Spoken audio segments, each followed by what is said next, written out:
안녕하세요. 엊그제 법적으로 완벽하게 남편과 남남이 된 30대 여성입니다. 일단 이혼한 소감은 후련하네요. 시원섭섭도 아니고 후련하고 속 시원해요. 어차피 이렇게 될 거였다면 아예 시작하지 않는 게 나았을지도 모른다는 생각도 들고 동시에 짧다면 짧고 길다면 긴 흘러가 버린 제 시간을 생각하면 아무튼 여러 가지로 복잡한 심정입니다. 하지만 지나간 과거를 이야기해서 뭐 하겠어요. 오늘 마지막으로 개차반 같은 남편에 대해서 공개적으로 욕이나 하고 두 번 다시는 입에 올리지도 않으려고요. 여성 의류와 아기 옷을 수출하는 무역회사를 운영하고 계시던 친정아버지의 영향으로 저도 어려서부터 패션 사업에 관심이 많았어요. 그래서 고등학교를 졸업하고 의류 전공으로 대학에 입학했고 후에 경영학을 복수 전공했습니다.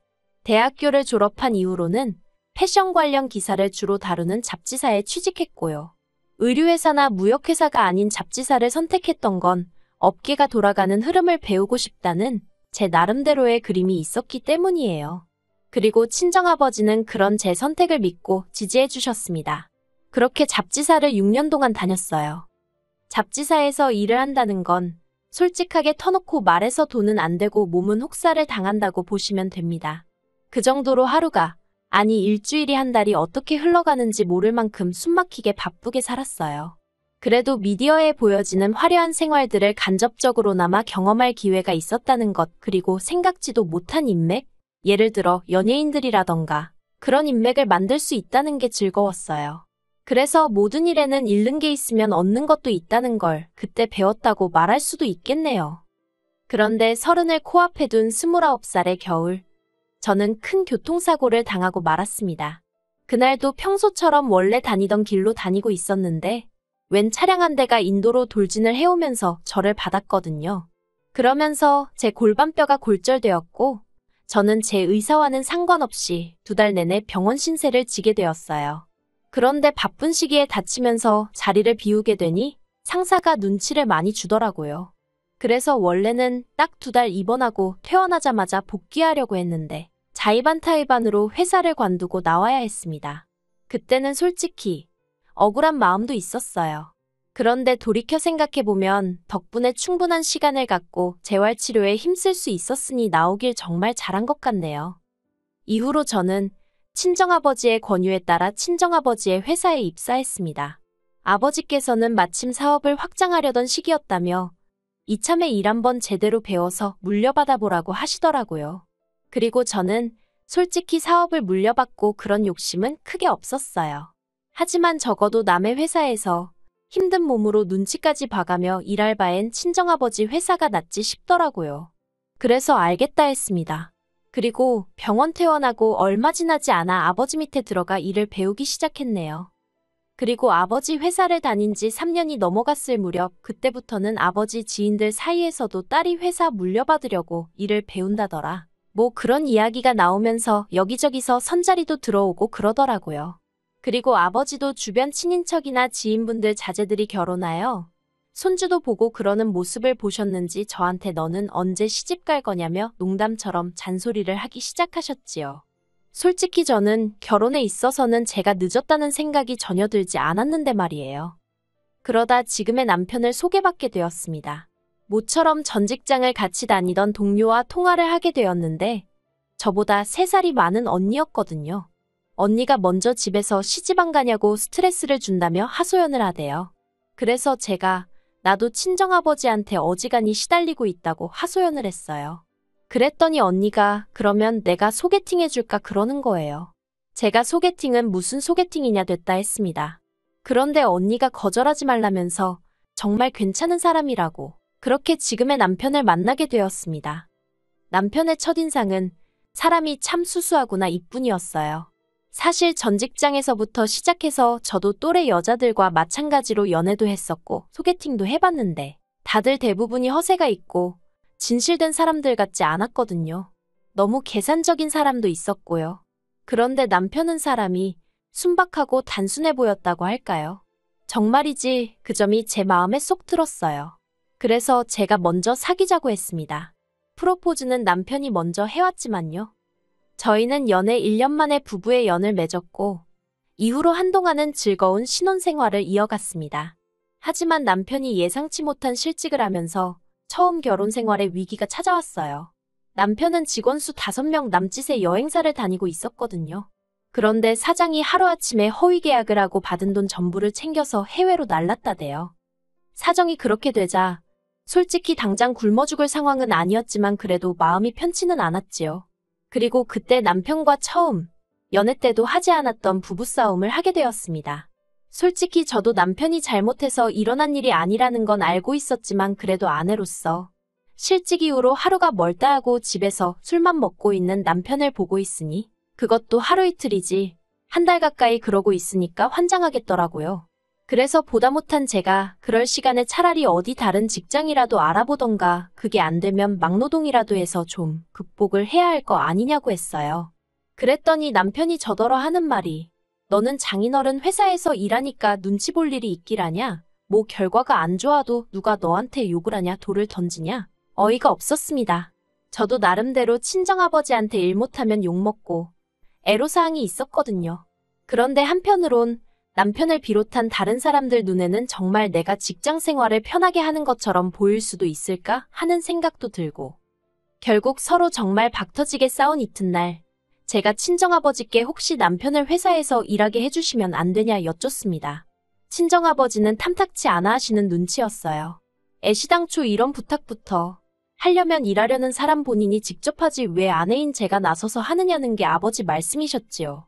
제가 친정아버지께 남편이 부탁한 게 아니라 그냥 제가 여쭤보는 거라고 설명을 하니 친정아버지가 저더러 너는 네 남편이 얼마나 못 믿었길래 네가 이렇게 나서냐면서 이래도 욕먹고 저래도 욕먹는 상황이었네요. 그래도 결국 자식 이기는 부모 없다고 친정아버지께서 남편도 출근하라고 허락을 해주셨습니다. 기왕 이렇게 된 거 한번 열심히 배워보라는 말씀도 덧붙이셨지요. 하지만 남편이 뭔가 오해를 해도 단단히 했던 것 같습니다. 출근한 지 한 달도 되지 않아서 자기가 맡은 업무에 대해 불평불만을 늘어놓기 시작했거든요. 친정아버지는 남편이 일이 처음이고 다른 직원들 보는 눈도 있으니 일단은 사원으로 입사를 하라고 하셨어요. 저도 사원으로 시작했었고요. 그런데 남편은 자기가 다른 직장을 다닌 경력도 있는데 왜 사원이냐면서 다른 사람들 보기 창피하다며 투덜거리는 거예요. 제가 남편에게 남한테 직함 자랑하려고 회사 다니는 것도 아니고 당신이 아무리 다른 직장을 오래 다녔다고 하더라도 지금 우리 아버지 사업에 대해서는 아는 게 없지 않냐. 그러니 쓸데없는 소리는 하지 말라고 했습니다. 그리고 저는 이 이야기는 이쯤 했으면 남편이 알아들었을 거라고 생각했어요. 그런데 며칠 뒤 어머님으로부터 전화를 받게 되었습니다. 어머님은 불만이 가득한 목소리로 저에게 다짜고짜 사돈이 정말 너무한 것 같다며 속상하다 하시는 거예요. 그래서 그게 지금 무슨 말씀이시냐 물었습니다. 그러자 너 내 아들이 대학물에 대학원물까지 먹은 거 알지 않냐면서 그런데 너보다 직급도 낮다는 게 말이 된다고 생각하니 그러시는 거예요. 솔직히 어디 가서 남사스러워서 말은 못하지만 어머님 말씀대로 저희 남편이 대학물에 대학원물까지 마신 건 맞습니다. 하지만 대학이라도 다 같은 대학이 아니고 대학원이라고 다 같은 대학원이 아니잖아요. 솔직히 제가 학교 이름을 말해도 모르는 사람들이 대부분일 거예요. 그런데 고슴도치도 지 새끼는 이쁘다더니 저희 어머님이 딱 그런 식이셨습니다. 물론 부모가 자기 자식 자랑하는데 그걸 어느 누가 무슨 수로 막겠어요. 하지만 때와 장소를 구분할 줄 알아야 하는데 저희 어머님은 그런 게 없으셨지요. 게다가 어머님께서 저더러 너 내일 당장 네 아버지한테 가서 너랑 내 아들이랑 직함 바꿔달라고 해. 아무리 세상이 달라졌어도 마누라가 상사라는 게 말이 되니? 그러시대요.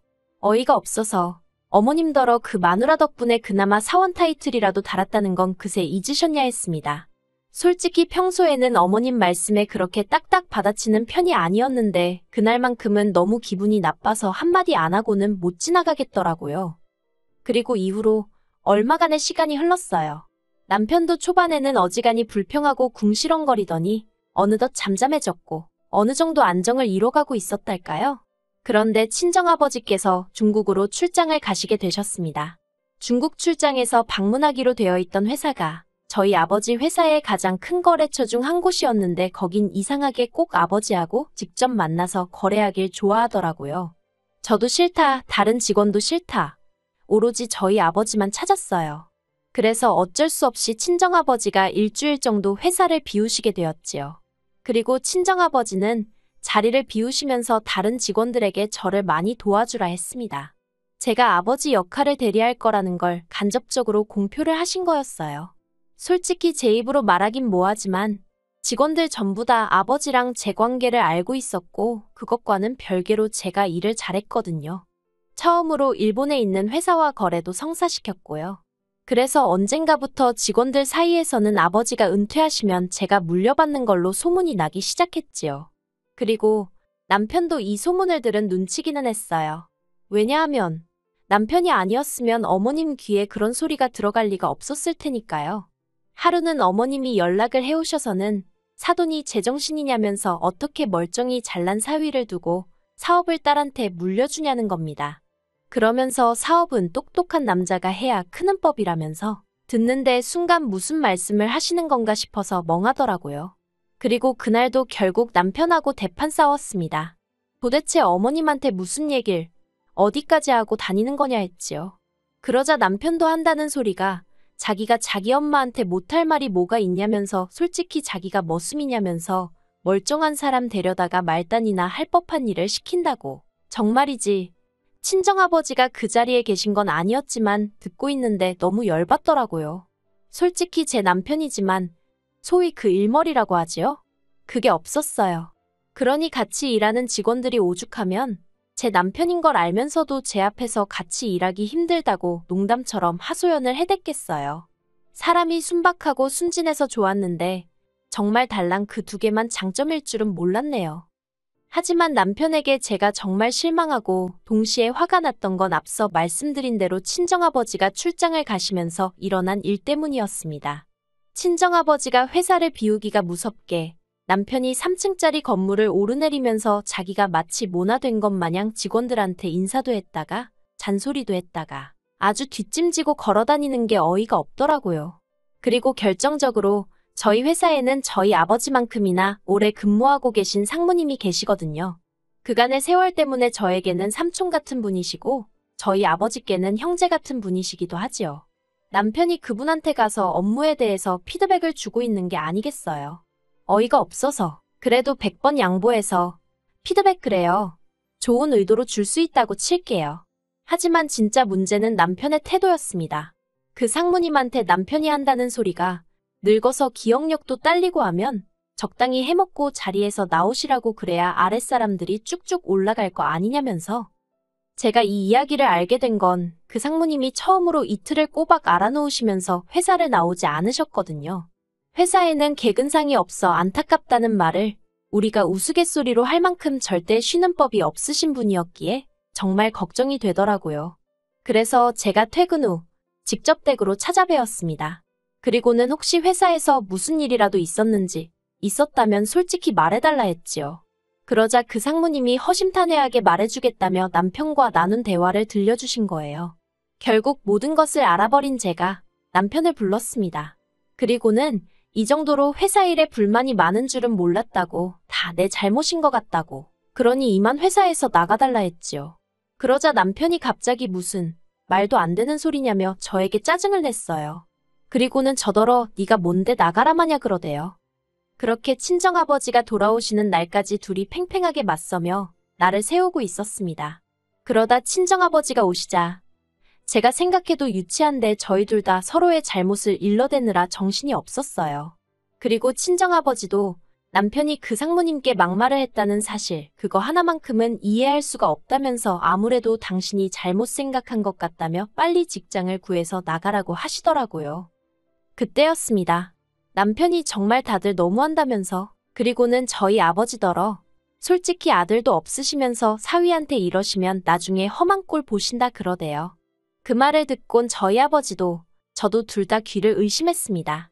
제가 먼저 남편더러 지금 말 다 했냐고 그랬더니 할 말이야 많은데 자기가 참는 거라면서. 그리고 그때 친정아버지가 남편더러 너 짐 싸라고 한마디 하셨습니다.